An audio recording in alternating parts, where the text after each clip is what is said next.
जय श्री कृष्ण। आषाढ़ शुक्ल पक्ष की योगिनी एकादशी। यह धर्मराज युधिष्ठिर ने कहा, हे वासुदेव, मैंने ज्येष्ठ शुक्ला एकादशी के व्रत का महत्व सुना।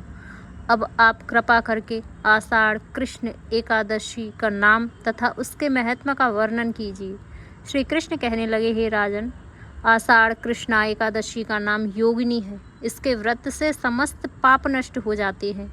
इस लोक में भोग और परलोक में मुक्ति देने वाली है।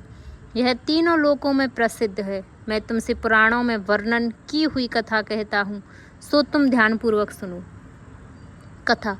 स्वर्ग धाम में इंद्र की अलकापुरी नामक नगरी में एक राजा कुबेर प्रतिदिन शिव की पूजा किया करता था।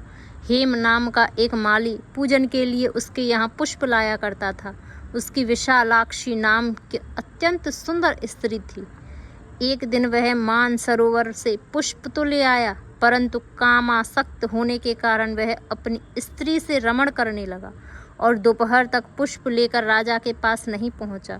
उधर राजा उसकी राह देखता रहा।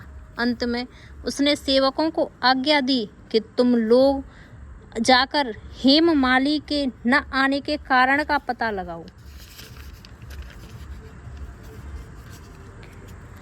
सेवकों ने पता लगाकर राजा से कहा, महाराज, वह पापी तो अत्यंत कामी है, अभी तक अपनी स्त्री से रमण कर रहा है। यह सुनकर कुबेर ने क्रोधित होकर उसे बुलाया। हेममाली राजा के भय से कांपता हुआ उपस्थित हुआ। राजा कुबेर क्रोध के मारे कांपते हुए कहने लगे, अरे पापी, नीच, कामी, तूने मेरे परम पूजनीय ईश्वरों के भी ईश्वर श्री शिव जी महाराज का अनादर किया है। इसलिए मैं तुमको शाप देता हूँ कि तू स्त्री का वियोग सहेगा और मृत्युलोक में जाकर कोढ़ी होगा। कुबेर के शाप के प्रभाव से हेममाली उसी क्षण स्वर्ग से पृथ्वी पर गिर गया। भूतल पर आते ही उसके श्वेत कोढ़ निकल आया। उसकी स्त्री भी उसी समय अंतर्ध्यान हो गई। मृत्युलोक में आकर उसने अनेक दुख भोगे। भयानक जंगल में जाकर बिना अन्न और जल के भटकता रहा। रात्रि को निद्रा भी नहीं आती थी, परंतु शिव जी के पूजन का प्रभाव से उसको पिछले जन्म की स्मृति का ज्ञान अवश्य रहा। घूमते घूमते एक दिन वह मार्कंडेय ऋषि के आश्रम में पहुंच गया, जो अत्यंत वृद्ध और तपवान थे। हेममाली वहां जाकर उनके पैरों में गिर गया। उसको देखकर मार्कंडेय ऋषि बोले, तूने ऐसा कौन सा पाप किया है जिसके प्रभाव से तू कोढ़ी होकर महान दुख भोग रहा है। हेममाली कहने लगा, मैं राजा कुबेर का सेवक हूँ।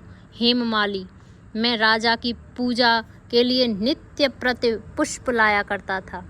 एक दिन मुझे अपनी स्त्री के साथ विहार करते देर हो गई और दोपहर तक पुष्प लेकर नहीं पहुँच सका, तो उन्होंने मुझे शाप दे दिया कि तुझे स्त्री का वियोग होगा और मृत्युलोक में जाकर कोढ़ी बनकर दुख भोगेगा।